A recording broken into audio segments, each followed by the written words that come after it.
Sebelum memulai kegiatan pada pagi hari ini, marilah kita berdoa sesuai agama dan kepercayaan masing-masing. Semoga diberikan kelancaran. Berdoa mulai.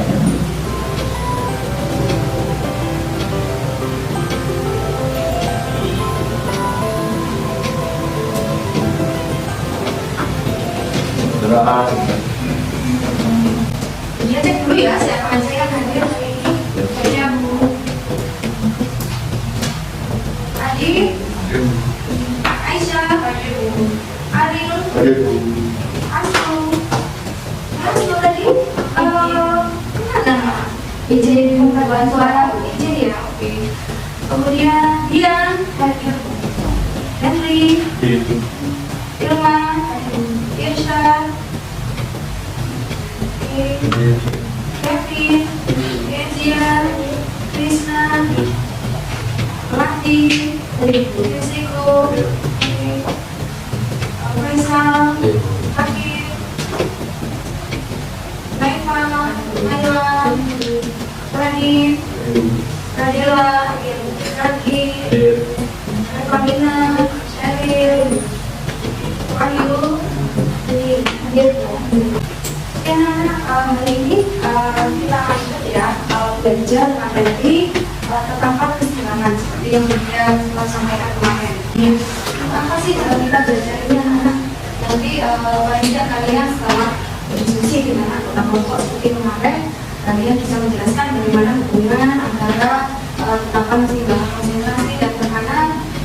Nah kemudian kalian bisa menentukan nilai atau harga tentang keseimbangan berdasarkan konsentrasi dan juga berdasarkan tekanan.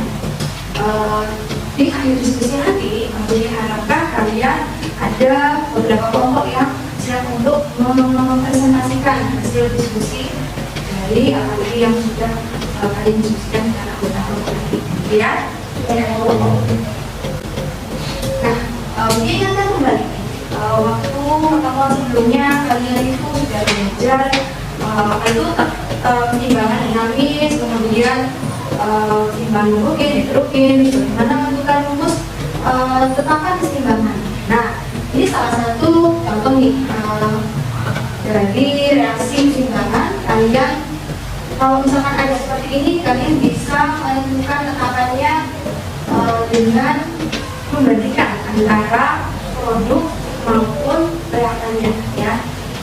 Jadi jangan lupa konsep menentukan rumus tetapan keseimbangan. Terus kalau seandainya tetapan keseimbangannya itu dalam reaksi, dalam tetapan keseimbangan itu tidak melibatkan wujud solid dalam bentuk padat maupun liquid dalam bentuk cairnya. Nah yang terlibat di dalam tetapan itu hanya yang wujud gas dan aqueous. Oke, seperti ini. Jadi kalau misalkan di situ ada reaksi karbon ditambah O2 jadi CO2. Nah, kalian perhatikan fase dari zatnya. Karbon itu padat, oksigen gas, CO2 gas. Nah, untuk menentukan tetapannya yang kalian masukkan di dalam rumus tetapan itu yang wujudnya gas, yang solid CO. Jadi yang produknya adalah CO. Jadi konsentrasi CO-nya nanti dibagi dengan konsentrasi dari O2. Jadi yang C-nya diabaikan. Pikiran saya ini kembali, jangan sampai salah menentukan, jangan sampai kau bolak-balik karena nanti pengaruh dalam kalian menentukan nilai dari tetapan keseimbangan. Jadi coba sekarang perhatikan video simulasi ini. Kalau kalian tahu reaksi itu kan berkaitan dengan senyawa molekul-molekul yang nggak bisa kalian perhatikan dengan mata ya. Jadi secara mikroskopis itu terjadi perubahan, tapi nggak bisa kalian amati dengan kasat mata. Ini salah satu gambaran kalau misalkan ada suatu reaksi. Perhatikan dan menyusun reaksi keseimbangan berikut ini. Nomor 2, jumlah molekul reaktan adalah produk dan jumlah molekul produk adalah mol. Reaksi ini terjadi pada molekul produk, di mana reaktan berada pada tabung A, sedangkan molekul yang akan dihasilkan reaktan berada pada tabung B. Apakah yang terjadi saat reaksi ini mulai terjadi? Saat reaksi mulai berlangsung, perlahan-lahan akan terbentuk protein. Dengan konsentrasi data akan semakin berkembang dan pada saat yang bersamaan, konsentrasi protein akan terus meningkat. Begitu pula dengan laju reaksi maju dan laju reaksi balik. Mari kita amati sekali lagi reaksi berikut ini.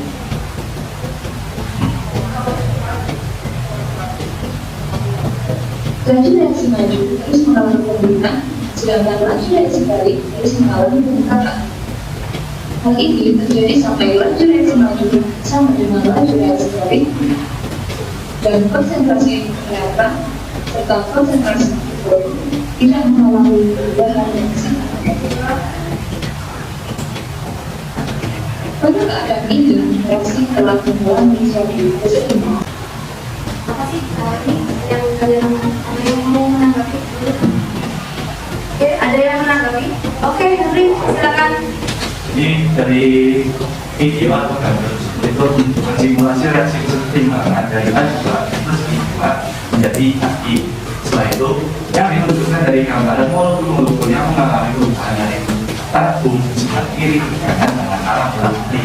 Jadi ini ada ilustrasi dari reaksi keseimbangan ya, dari reaktornya yaitu si HI, reaksi H2 terus B2 menjadi kaki.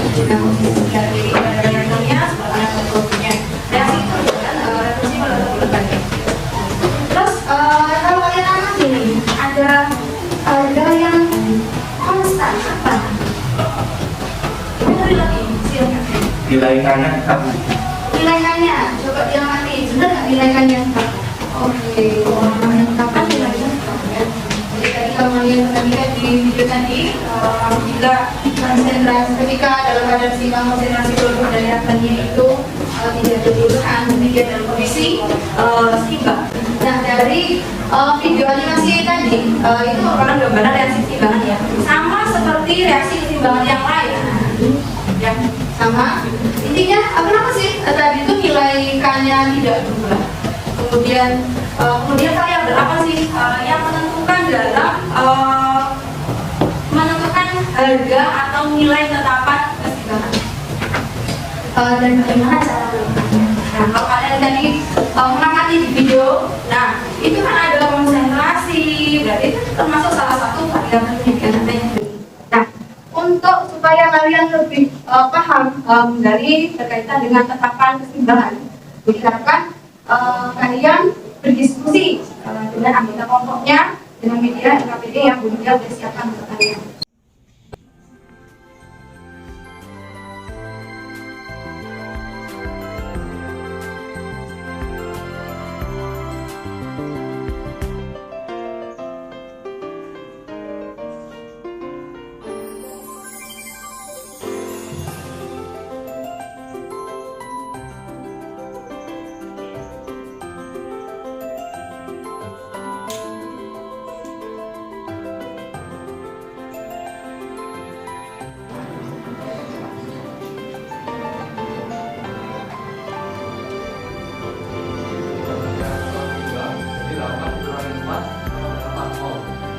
Kalau untuk N2 kita pakai cara yang ditanya N2 kan, N2 itu koefisiennya 1. Jadi Apa yang ditampilkan kelompok 1 ini mungkin ada yang mau ditanyakan dari kelompok lain, kelompok 3 atau kelompok 4? Belum ada? Belum. Aplaus dulu untuk kelompok 4.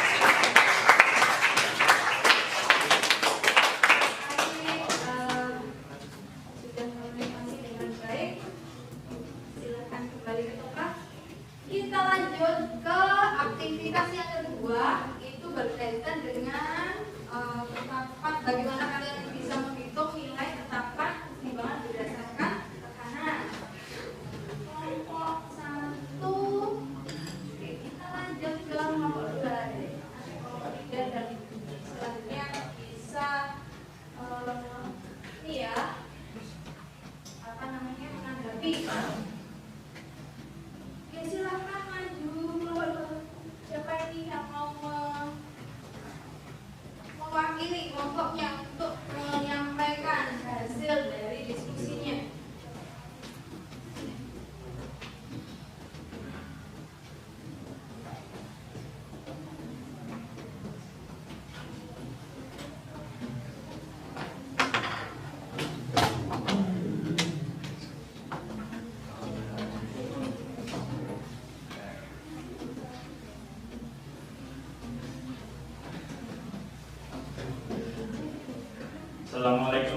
warahmatullahi wabarakatuh. Kami dari kelompok 2 akan membahas tentang aktivitas 2. Jadi di sini ada cara menghitung HKT. Ada soal dalam hal tertutup dimasukkan 4 mol gas N2 dan 3 mol gas H2. Pada suhu 200 derajat Celcius terjadi reaksi kesetimbangan N2G plus 3H2G 2N3G. Pada saat setimbang dalam 1 mol gas N3, jika tekanan total N3 ATM tentukanlah harga tetapkan kesetimbangan gas KP reaksi tersebut. Jadi yang pertama ada tuliskan rumus mencari HKP dari persoalan di atas. KP sama dengan hasil produk per hasil T dari reaksinya. Jadi hasil produknya ialah PN3 dipangkatkan 3 per PN2 dikali PH2 pangkat 3.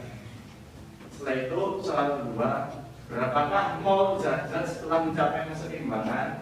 Jadi dari soal sudah tercantum 4 mol gas N2 ada awalnya. Jadi ditulis ini 4. Setelah itu 3 mol gas H2. Jadi ini 3. Setelah itu dari keadaan awal 2N3 tidak diketahui dari bentuknya.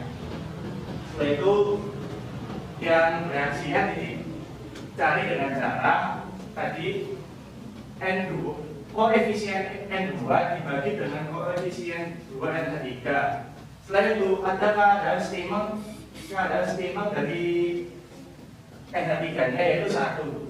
Jadi ini 1 per 2 dikali 1, hasilnya 0,5 dijadikan desimal. Setelah itu 3H2-nya sama dengan cara yang tadi dengan hasil 1,5. Setelah itu cari keadaan seimbang N2 dan 3H2 dengan cara keadaan awal diselisihkan dengan reaksi. Jadi hasilnya keadaan seimbang N2 3,5 dan keadaan seimbang 3H2 sama dengan 1,5. Dengan keadaan seimbang N2 N3-nya juga tetap 1. Terus selanjutnya yaitu pada soal C, ditanyakan dari jumlah mol dalam keadaan seimbang. Berarti kita hanya mentotal nilai-nilai yang kita sudah ketahui dalam keadaan seimbang ini. Jadi 3,5 ditambah 2,5 ditambah 1 sama dengan 6 mol. Selanjutnya yaitu tekanan total. Tekanan total diketahui dalam soal berjumlah 3 ATM. Selanjutnya yaitu ditanyakan tekanan parsial pada masing-masing gas. Rumusnya yaitu jumlah mol zat per jumlah mol total dikali B total. B total atau tekanan total. Jadi jumlah mol zat itu jumlah yang diketahui pada saat keadaan seimbang.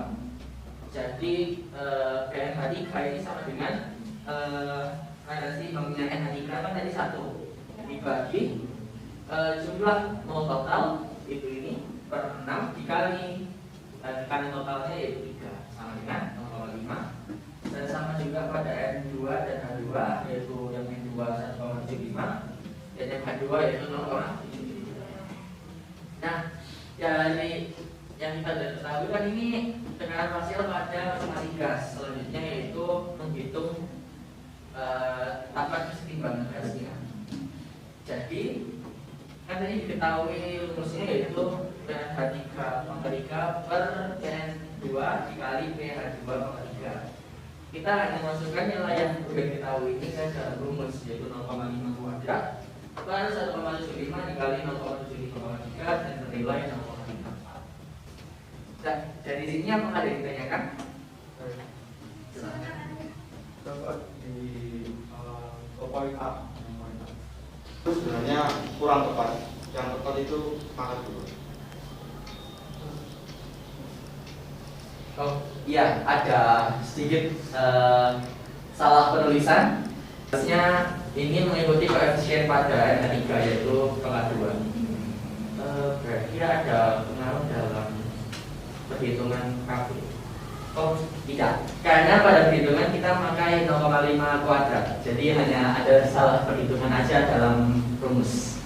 Yes, terima kasih atas koreksinya, Ariel. Terima kasih. Kalian sudah tahu nih, kalau misalkan ada reaksi, nah kalian harus bisa menentukan rumus tetapannya dengan benar ya, jangan sampai kebolak-balik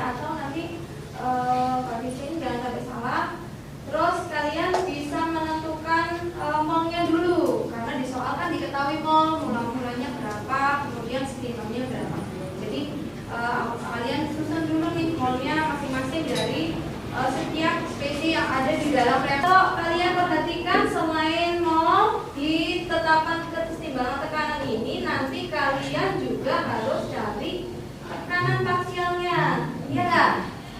Tekanan parsialnya harus cari satu-satu. Jadi kalau dilihat tahapannya lebih panjang daripada untuk mencari nilai KC. Kalau KC nol konsentrasi, kemudian nilai KP-nya bedanya di konsentrasi kan. Kalau tadi pakai konsentrasi, kalau ini pakai tekanan parsial. Tapi juga langkahnya kalian harus cari nol dulu, itu ya.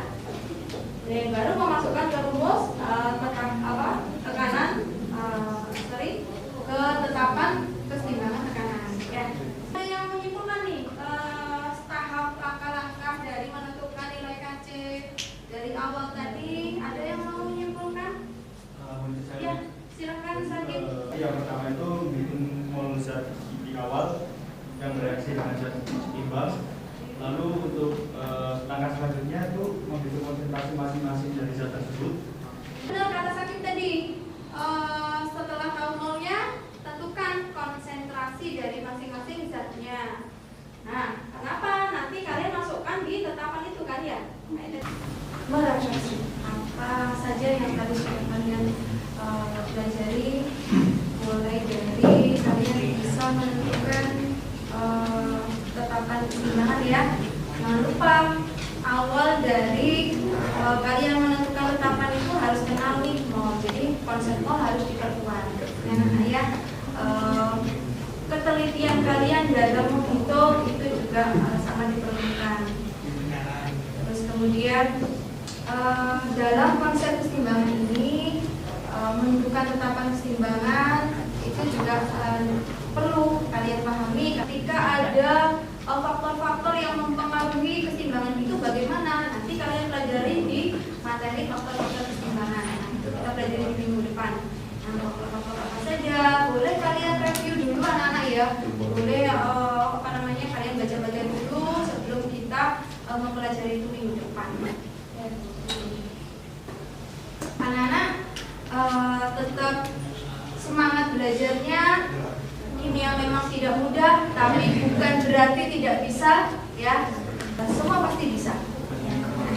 Asal mau belajar. Oke, diakhiri pembelajaran hari ini. Terima kasih atas semangatnya hari ini yang luar biasa untuk IPA 3. Gimana semangatnya? IPA 3 luar biasa. Diakhiri, assalamualaikum.